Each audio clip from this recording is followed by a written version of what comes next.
राजाको किल्लामा आइपुग्यौँ है राप्तेन्ची। यहाँबाट गुम्बा पनि देख्छ। यो उहिले राजाहरू बस्ने ठाउँ जग्गा हो है। हेर्नुहोस् त यो राष्ट्र झन्डा राखिदिएको छ बिचमा। यो पहिला यो तपाईँको राजाको सेनाहरू गर्ने यहाँनिर बस्ने थियो। यो चाहिँ तपाईँको दरबार हो, राजाको दरबार।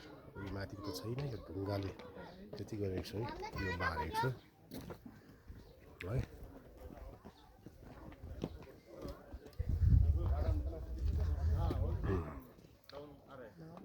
यसमा तपाईँको चुम्बुङ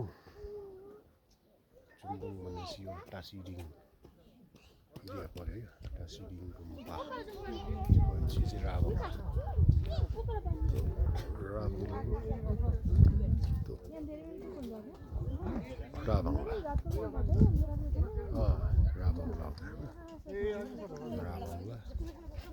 जोरथाङ टासिडिङ नजारा पनि एकदम राम्रो नौकाली हेर्नुहोस् यो राजाको दरबार पाइमेन्चियन गुम्बा मजाले देख्छ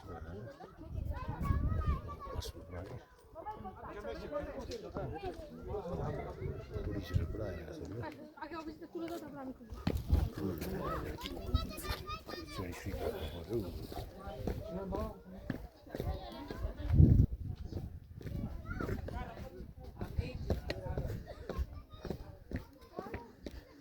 गार्डनहरू बनाइदिएको छु है।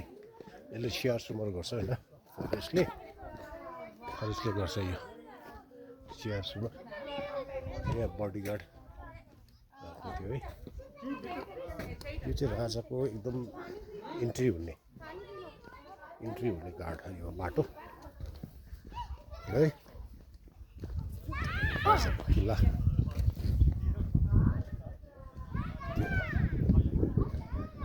समयमा हो यो यस्तो ढुङ्गा लाएर बनाएको थियो। सदियौँ पुरानो भने यो कति 4-5 पुस्तकको होला लगाएको है। यो हाम्रो बाउ बाजेको टाइममा पनि थिएन भन्थ्यो। बाजेले थाहा भएर बाजेको उता जिजु बाजे गरेको है यो माने। हेर्नुहोस् यहाँ राजाहरूको कोही थियो होला यसरी पेलेसमा छ। तपाईँको झार जङ्गल काट्ने स्याहार गर्ने मिसिन लगाएर यो काट्दैछ है फरेस्ट कम्तीमा। यो माने प्रोटेक्ट गरेर राखेको छ है।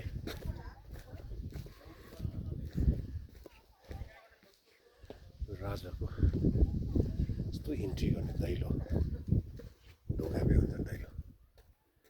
यहाँ चाहिँ अब राजा बस्थ्यो होला। सो हेर्दाखेरि राजाहरू बस्थ्यो होला यसरी बनाएको छ स्टेप। यहाँ राजाको देउता थाल्नु जस्तो लाग्यो। छसेमकोठा है हो। छसेमकोठाहरू मन्त्रीहरू बस्ने थियो होला यहाँनिर।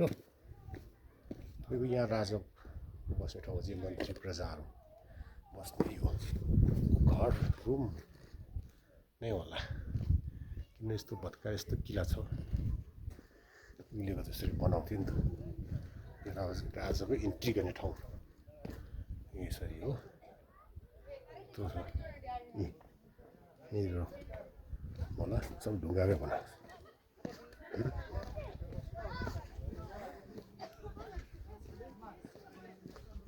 यहाँ पनि त्यस्तै छ। यो राजाकै कोठा बस्ने है। यसरी कोठाभित्र बारेर बस्नेछ नि राजाको।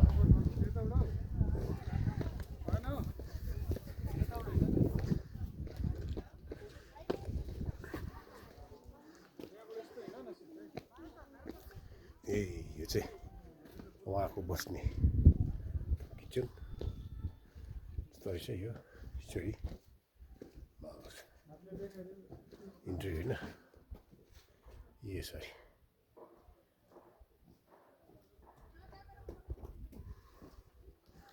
राजाको है